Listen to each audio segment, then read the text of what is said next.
நேற்றைக்கு பரபரப்பாக இருந்த சூப்பர் ஸ்டார் ரஜினிகாந்துடைய அறிக்கைக்கு பதிலளிக்கும் விதமாக, விளக்கம் அல்லது மன்னிப்பு கேட்கும் விதமாக நேற்றைக்கு ஆதவ் அர்ஜுனா கொளத்தூர் தொகுதியில், முதலமைச்சர் தொகுதியில் மீட்டிங் போட்டு மன்னிப்பு கேட்டிருக்கிறார் அப்படிங்கிற செய்தியை கேள்விப்பட்டு அந்த வீடியோவை பார்த்தேன். ஆதவ் அர்ஜுனாவுடைய உரை வீச்சை கேட்கும் அளவுக்கு பொழப்பு கேட்டு போகவில்லை என்றாலும், ரஜினியிடம் மன்னிப்பு கேட்கிறாருன்னா எப்படித்தான் கேட்கிற, சண்டி இருக்கையே மன்னிப்புனா எப்படி, மண்டி போடுறேன்னா எப்படி இருக்கும் அப்படின்னு பார்க்கலான்னு பார்த்தா, நான் மிரட்டுனாங்கன்னு சொன்னது நேர்ல கூப்பிட்டு மிரட்டுறதை இல்ல, அதாவது விஜய் மிரட்டின மாதிரி கிடையாது.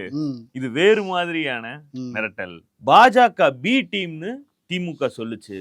ரஜினிகாந்த் சிஸ்டத்தை சேஞ்ச் பண்ணலான்னு வந்தாரு. அவரை போய் பாஜகவோடு நெருக்கமானவர், பாஜகவுடைய பி டீம்னு இந்த திமுக தான் சொல்லுச்சு. அப்ப நான் இவங்க கூட தான் இருந்தேன். ஆமாம் பாஸ், நான் பார்த்தேன். அவங்க 2 பேர் இருந்தாங்க. அர்ஜுனமூர்த்தின்னு ஒருத்தர் இருந்தாரு, அறிவு சார் அணி பாஜகவில். அவர் ரிசைன்மெண்ட் ரஜினிகிட்ட போய் போய் நின்னாரு. நிர்மல்குமார்னு ஒருத்தர் இருந்தார் பாஜகவில். அவர் நேரடியாக அதிமுக போகாமல் அதிமுக போய் அதிமுக உங்களோட தான் இருக்கு, உடனேக்கு பின்னாடி தான் இருக்காரு.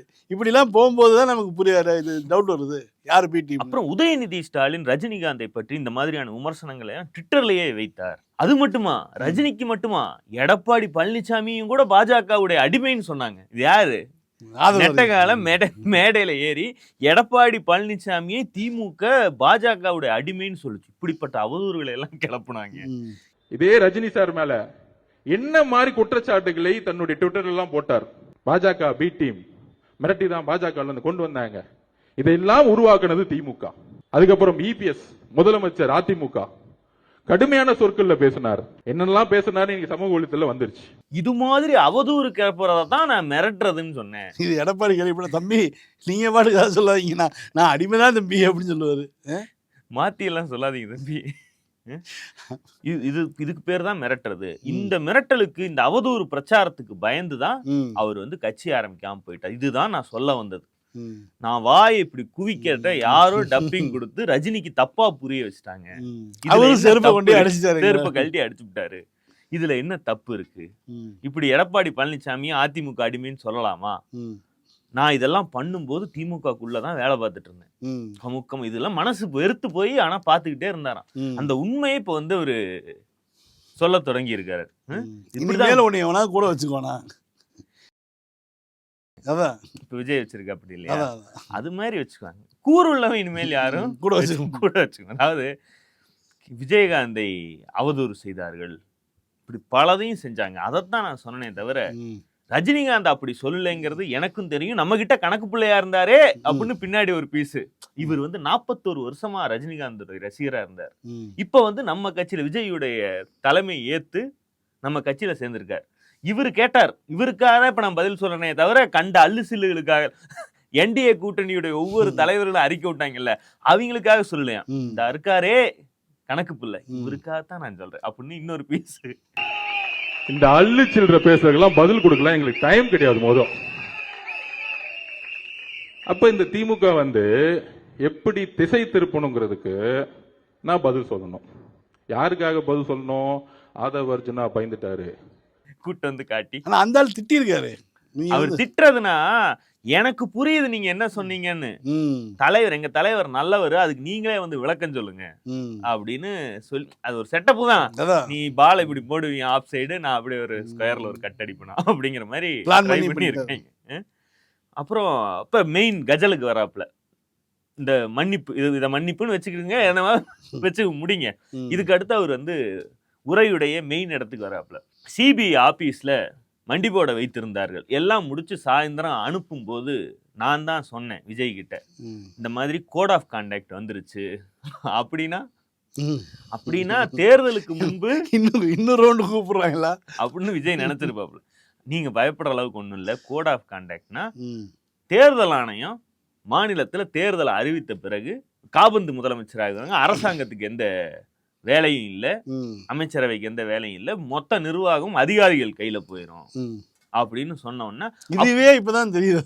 கட்சியில ஆரம்பிச்சு முதலமைச்சர் பதவிக்கெல்லாம் ஆட்சியிலும் பங்கு அதிகாரத்திலும் பங்கெல்லாம் பேசின நபருக்கு இதுவே இப்பதான் தெரிய வருதா? இப்ப இந்த கோட் ஆஃப் கான்டாக்டால நமக்கு என்ன நன்மை அப்படின்னா, இனி நீங்க எங்க வேணாலும் போலாம். இப்பவும் நீ எங்க வேணாலும் தான்டா போயிட்டு இருக்க, வீட்டுக்கு தான் போக மாட்டேங்கிற. எங்க வேணாலும் போலாமா? எங்க போலாம் அப்படின்னா வீடு வாயில வருது சொல்லக்கூடாது. அப்ப சொன்னாராமா, பிரச்சாரம் பண்றதுக்கு நம்ம இனிமேல் யாராலையும் சிபிஐ ஆபீஸ்ல இருந்து ஆரம்பிப்போம் அப்படின்னு இந்த டிரைவர்கிட்ட சொல்லி இந்த சன்ரூஃபை திறங்க அப்படின்னு சொல்லி அங்கிருந்தே சிபிஐ, அவருக்கு எவ்வளவு தைரியம் பாருங்க, நம்ம தலைவருக்கு எவ்வளவு தைரியம் இருந்தால் சிபிஐ ஆபீஸ் கேட்டுக்கு வெளியே வண்டி வரும்போதே சன்ரூஃபை திறந்து எந்திரிச்சு வெளியே நிப்பார். இது மாதிரி எவனா பகத்சிங்னு யாரோ சொல்றீங்களே, அவரால முடியுமா? நான் சொன்னேன் சிபிஐ என்கொயரி போய் முடிச்சிட்டு லிப்ட்ல வரும்போது, அண்ணா எலெக்ஷன் கமிஷன் நோட்டிபிகேஷன் பண்ணிட்டாங்க, தேர்தல் ஏப்ரல் மாசம் 23 அப்படி அப்படியே அமைதியா கேட்டுக்கிட்டு இருந்தாரு. வண்டியில உக்காந்துட்டு டக்குன்னு டிரைவரை பார்த்து மேல வந்து கிளாஸ் ஓபன் பண்ணுங்கன்னு சொன்னாரு. எனக்கு அப்பயும் என்ன அண்ணன் காட்டு வாங்கறதுக்கு பண்றாரா அப்படின்னு நினைச்சேன். அப்புறம் ஒரு குரல் வந்துச்சு, என்ன அர்ஜுன் ஆரம்பிச்சிடலாமா இங்க இருந்த அப்படின்னு கேட்டாரு. ஏன்னா 5 லட்சம் ரூபா புல்லு மாட்டிக்கிச்சு, நான் வருத்தப்படுறேன் உங்க புல்லு மாட்டிக்கிச்சேன்னு. நீங்க கவலையே இல்லாம ஜாலியா டாடா காட்டிட்டு வரீங்க. எந்திரிச்சு நின்னு டாடா காமிச்சாரு எல்லாருக்கும். அங்க வடக்கைங்க ஒரு 50-60 பேரு விஜய் பையான்னு இருக்காங்க. எங்க இருந்து கூப்பிட்டு வந்தானுங்கன்னு தெரியல. அவங்களுக்கு எல்லாம் டாடா காமிச்சிட்டு பூவெல்லாம் தூவிட்டு, எதுக்கு 41 பேரை கொன்னது எப்படின்னு விசாரிச்சாங்களாம். எப்படி செத்தாங்கன்னு பதிலெல்லாம் தெரிஞ்ச பதிலெல்லாம் சொல்லிட்டு வெளியே வந்து இந்த கூத்தையெல்லாம் பண்ணிட்டு உள்ள உட்காரும் போது ஆதவ அர்ஜுனாட்ட இவர் திரும்ப விஜய் கேட்கிறாராம், இது போதுமாங்கண்ணா,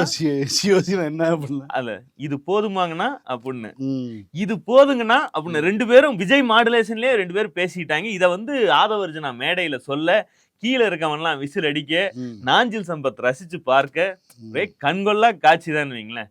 அப்படி எந்திரிச்சு மேல நின்னு ஆரம்பிக்கலாமான்னு கேட்டாரு. அப்படி மேல எந்திரிச்சு என்ன பண்ணாருன்னா சிபிஐ ஆபீஸ்குள்ள இருந்தே மேல எந்திரிக்கிறாரு. அண்ணனுக்கு தைரியம் இருக்கு, அது வேற மாதிரி தைரியம்.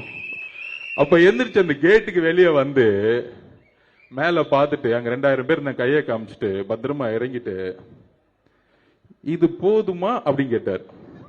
இது போதுன்னு அப்படின்னு நானும் சொன்னேன். அப்ப இன்னுமேட்டு இந்த எஸ்ஓபி இதெல்லாம் கிடையாது இல்ல அப்படின்னு கேட்டாரு. எங்க வேணா போலான்னு தேர்தல் கமிஷனோட ரூல்ஸ்ல எல்லா தலைவரும் எந்த ரோட்டுக்கு வேணா போல, இன்னுமேட்டு ஒவ்வொரு நொடியும் நான் மக்கள் கிட்ட இருக்கணும், வேலையை ஆரம்பிக்கன்னு சொல்லிட்டாரு. இது போதும். இதே மாதிரி இதே வேகத்தோட போய் நான் தமிழ்நாட்டுடைய ஒவ்வொரு நெடுஞ்சாலையிலையும் டார்ச் லைட்டோட நிப்பேன்னு நினைப்பீங்க. அப்படி இல்ல, பிரச்சாரத்தை ஆரம்பிக்க போறேன், அதுக்குண்டான வேலைகளை எல்லாம் பாருங்க அப்படின்னு ஏவி விட்டாரு அப்படின்னு சொல்றேன். சொல்லி 3 நாள் ஆச்சு, இன்னும் வெளியே வரல. எந்த ரோட்ல உருண்டுகிட்டு இருக்க இப்ப நீ?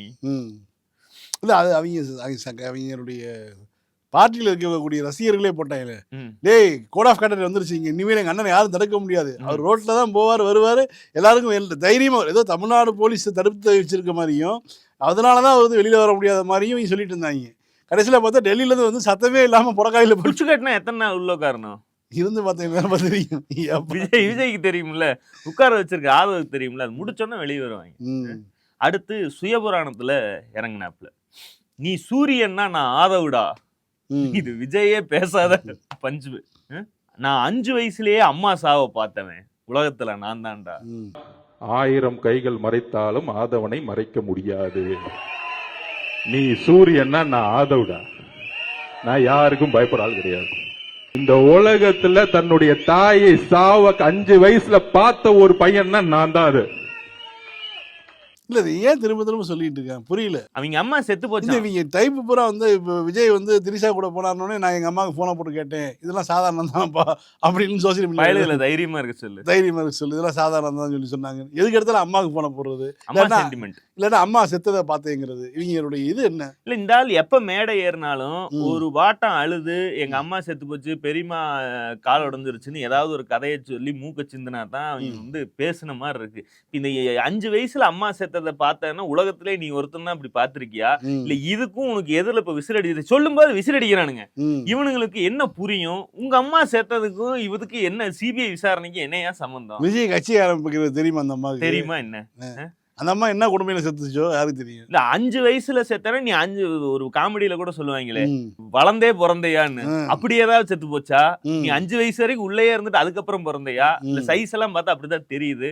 இதெல்லாம் ஏன் இப்ப இந்த விமர்சனங்கள்லாம் வருமா இல்லையா? ஆமா, இது ஏன் ஒரு தடவை சிரிச்சா ஒரு தாட்டி மூக்க சிந்துனா விட்டுறணும். போற மேடையில எல்லாம் எங்க அம்மா செத்து போச்சு, எங்க அம்மா செத்து போச்சுன்னு 7 வயசுல இளநீ வித்தவங்கிற மாதிரி எல்லா பக்கமும் போய் 5 வயசுல சாவ பார்த்தேன், 5 வயசுல சாவ பார்த்தவன்ட்டு. இது எப்படி மேடையில ஏறி பேசுவதே எப்படி இருக்குன்னா, அந்த வடிவேலுக்கு விண்டேஜ் காமெடி ஒண்ணு இருக்கும். என்ன லந்தா புலி எடராதிடா, நாங்கெல்லாம் தேக்குடா, யாரையும் பார்ப்போம், பாஞ்சாலங்குறிச்சியில் வெள்ளையனா அப்படிங்கிற மாதிரி வரிசையா இது மாதிரி பஞ்சா பேசுறது. அது பேசுறதும் இது மாதிரி வடிவேல் பேசுற பஞ்சாவே இருக்கு.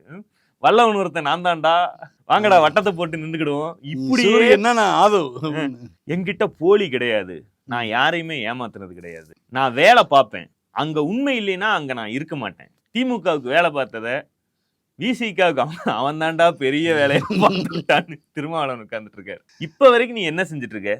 திமுக பின்னணியில் அதை செய்தது இதை செய்தது நீயா வந்து குத்த வச்சு உட்காந்து உளவு பார்த்த மாதிரி அடுத்த கட்சிக்கு போய் பேசிட்டு இருக்க. விசிகாவில் உண்மை இல்லாததால் நான் அங்கிருந்து வெளியே வந்துட்டேன் அப்படின்னு அடுத்த கட்சியில வந்து பேசிட்டு இருக்க. நீங்க கேக்குற மாதிரி இப்ப உன்னை கட்சியில சேர்த்தி இருக்கவே ஒருங்கிறதுனால அவன் நம்புறான்.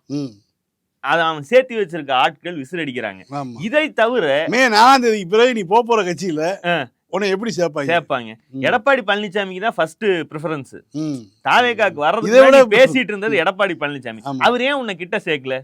சேர்த்தா நீ கேரியரை திருடிட்டு ஓடிடுவேன்னு அவருக்கு தெரியும். உன்னை நம்பி எதையும் வைக்க முடியாதுன்னு தெரியும். இதுதான் கண்டிஷன். ஆனா நீ வந்து உண்மையிலேயே கூறுள்ளவன் எவனாவது இனிமேல் உன்னை கிட்ட சேர்ப்பானா?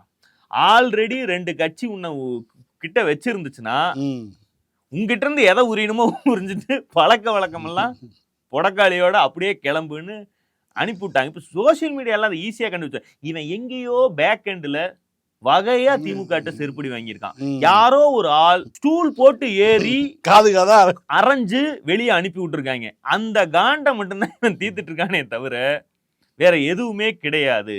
மேட் ரெஸ்பெக்ட் ஃபார் தட் கைம்பாங்கல்ல, அது அடித்தது யார்? யார் அந்த சார்? யாராக இருந்தாலும் அவருக்கு ஒரு அவர் யார் என்று தெரியாது. அவர் யாராக இருந்தாலும் அவர் என் அண்ணன். இப்பவே நீ வந்து தற்குறி இழுத்து தெருவில் விட்டு தான் இருக்க. இப்ப நேத்து என்ன பேசி வச்சிருக்கேன்னா, எங்களை வந்து 1990க்கு கூப்பிட்டாங்க, கட்டிங் போட்டுக்கலாம், ஆளுக்கு ஒரு கட்டிங் 90 போட்டுக்கலாம். அதாவது 90 தொகுதி 2.5 வருடம் முதல்வர் என்று பேரம் பேசினார்கள். அதாவது அவங்க கட்சியில இது வரைக்கும் நாங்கள் யாருடனும் கூட்டணி பேச்சுவார்த்தையே நடத்தவில்லை, வருவதெல்லாம் வதந்தி, திமுக கிளப்பி விடக்கூடிய பொய் அப்படின்னு 16ஆம் தேதி வந்து நிர்மல்குமார் பேச. நிர்மல்குமார் வந்து தமிழ்நாட்டு ஊடகங்கள்லாம் இதுக்கெல்லாம் என்ன சோர்ஸ், நாங்க பாஜகவோடு கூட்டணி பேச்சுவார்த்தை நடத்துறோம்னு நீங்க எப்படி நியூஸ் போட போச்சு, அது ஒரு கட்சியா அப்படின்னு கேக்குற. இன்னொரு பக்கம் புஷி ஆனந்த் நடத்தின மாவட்ட செயலாளர் கூட்டத்துல சாப்பிட்டியான்னு மட்டும்தான் கேட்டாரு. வேற கூட்டணியை பத்தி எல்லாம் எதுவுமே புஷி கேட்கவே இல்லை. புஷி கேட்காது உங்களுக்கு எப்படி தெரியும்? ஊடகங்களை எல்லாம் இவங்க தான் திட்டிட்டு இருந்தாங்க. 10 நாள் இப்படி ஓடிச்சு கூட்டணி பேச்சு. கொள்கை எதிரியோட நாங்க எப்படிங்க கூட்டணி பேச்சுவார்த்தை பேசுறேன்னு கேட்டிருந்தேன். இப்ப வந்து லாட்டரி மேடை ஏறி எங்களுக்கு 90 கொடுக்கறதா சொன்னாங்க, 10 ஒரு ஆஃபா கொடுங்க அப்படின்னு பேசுனேன்னா உண்மையில என்ன இருக்குன்னா, இந்த 90ங்கிற நம்பரும் 2.5 வருடம் முதலமைச்சராக இருப்பதுங்கிறதும் எப்படி லாட்டரி வாயில வருதுன்னா, இதுதான் இவங்க எடப்பாடி கிட்டையும் பாஜக கேட்ட டீல். இல்ல ஒரு விஷயம் என்னன்னா, நிறைய யூகங்களுக்கு கண்டிப்பாக நாங்கள் பதில் சொல்ல விரும்பவில்லை. நிறைய யூகங்கள் வந்துட்டு இருக்கு, கண்டிப்பாக அதுக்கு பதில் விரும்பவில்லை. இன்னொன்று என்னன்னா, ஏதாவது இந்த மாதிரியான ஒரு அறிவிப்பு வருதுன்னா எங்கள் கட்சியில் கண்டிப்பாக அது அஃபிஷியல் அறிவிப்பாக இருக்கும். நிறைய யூகங்கள் நாங்கள் கடந்த 7-8 மாதமாக பார்த்துட்டு இருக்கோம். நிறைய யூகங்கள் வருது. கண்டிப்பாக எதையும் யூகங்கள் அடிப்படையில் நாங்கள் கருத்து கூற விரும்பவில்லை. மற்றபடி வேற ஏதாவது நம்ம அண்ணனுக்கு பல்வேறு சொல்றாங்களே ஆஃபர்லாம் கொடுத்தாங்க, 50-50, நீங்க 90 நான் 90, நீங்க முதலமைச்சர் 2.5 வருஷம் நான் முதலமைச்சர் 2.5 வருஷம், எல்லா ஆஃபரும் கொடுத்தாங்க. இது எங்களுக்கு கொடுப்பீங்களா? இந்த 2.5 மொத 2.5 எங்களுக்கு தருவீங்களா? இது குமாரசாமி கேட்ட கதையெல்லாம் எடப்பாடி கேட்டிருப்பாரு, செருப்பு எங்க வச்சு அப்படின்னு கேட்டிருப்பாரு. இவங்க கேட்டோன்னே இல்ல உனக்கு 90 சீட்டை கொடுத்துட்டு 2.5 வருஷம் உன்னை சிஎம்மா உட்கார வச்சுட்டு நான் எனக்கு கழுத மேய்க்க போவா? கேப்பாரா மாட்டாரா? ஏன்னா அவர் பார்க்க ஒரு சைஸா இருந்தா நீங்க என்ன அவ்வளவு இலக்க நாட்டமா நினைச்சுக்கிறதா? இந்த பாத்துக்கன்னு சொல்லிட்டு போச்சு சசிகலா. 2 மாசத்துல நீ வேலைக்காரன் அந்த அவரோட பேக்ரவுண்ட் எல்லாம் தெரியாம இவங்க ஃபர்ஸ்ட் ரவுண்ட் இவங்க செய்வாங்களாம், 2வது ரவுண்ட் அவர் செருப்ப முருகன் கோயில் வாசல்ல விட்டுச்சு, உள்ள திரும்பி பார்த்துட்டே தான் போச்சு. தீபாதாரண தட்டுக்கிட்ட லைட்டா அப்படி திரும்புறதுக்குள்ள எடப்பாடி தூக்கிட்டு கிளம்பிட்டாரு. அவருக்கே நீ வந்து விபூதி அடிக்க பாச்சிருக்க. இப்ப நீ 90 கேட்கணும்னா நீ பிடிக்க வேண்டிய ஆளு சிவி சண்முகம். அவர்கிட்ட போனோமா 90 கேட்டோமா, அவருதான் வந்து எலெக்ஷன்ல பிஸியா இருக்காருன்னா நீ தமிழ்நாட்டில் எந்த டாஸ்மாக் வாசல்ல போய் நின்னு எனக்கு 90 உனக்கு 90 எனக்கு 90 உனக்கு 90 ஒரு 10 தாட்டி சொல்லு. வேலைக்கு போற அவசரத்துல மொரட்டு கட்டிங் போடுறதுக்கு 4 பீஸ் எப்படி இருக்கும்? யாராவது ஒருத்தர் உன்னை கூட்டு போய் 18 ஓகே தானே உட்காரு, அந்த ஒரு மீம் ஒண்ணு இருக்கும்ல, 2 பேரும் ஒத்தையடி பாதையில 2 பேர் குத்த வச்சு சவுக்கும் பெலிக்கும் உட்காந்துருப்பானுங்களே, அந்த மீம் மாதிரியே உட்காந்து அந்த 90 அடிச்சுட்டு மூக்க சிந்திட்டு கிளம்பிடலாம்.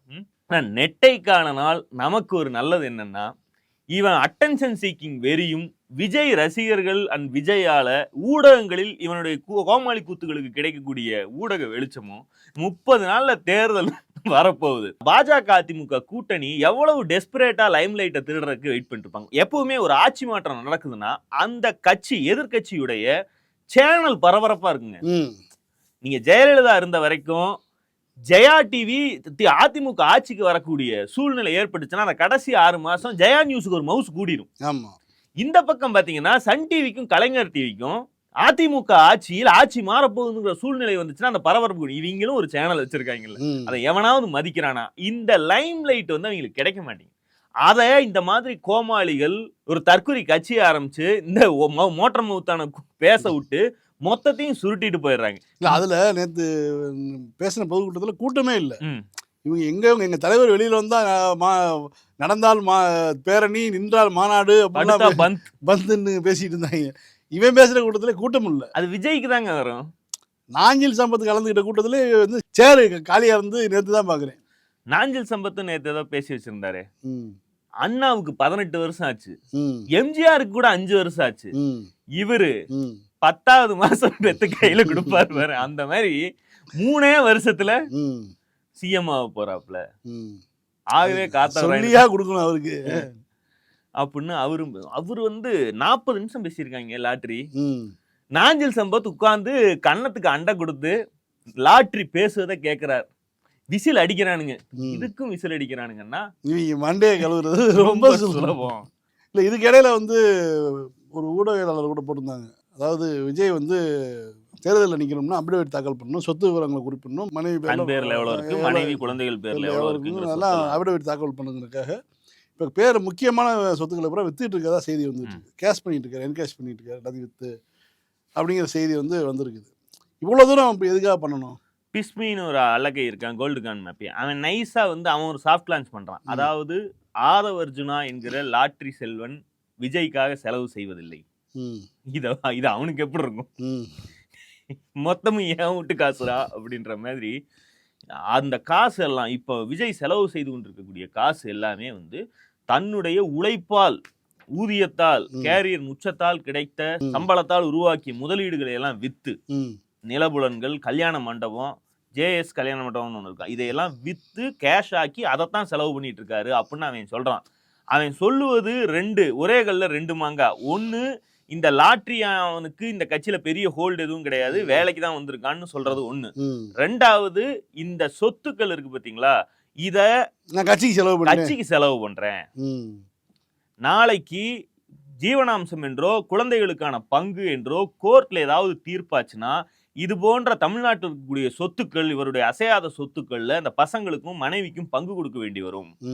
பங்கு கொடுக்கிற நிலைமையில இல்ல.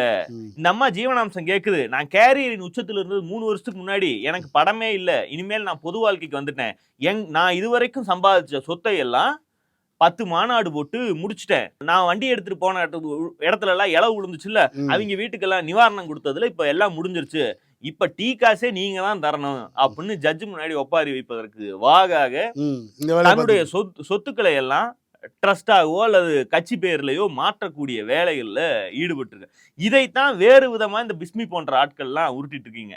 இந்த விஷயங்கிறது உண்மைதான். இந்த சொத்துக்களை விற்பது என்பது அரசியலுக்காக ரெண்டாவது. இது மகனுக்கோ மகளுக்கோ மனைவிக்கோ சென்று விடக்கூடாது. இல்லை அப்படி என்னங்க, இப்போ மனைவி மேலே கூட வந்து ஒரு கருத்து வேறுபாடோ ஒரு மனமுறிவோ இருக்கலாம்.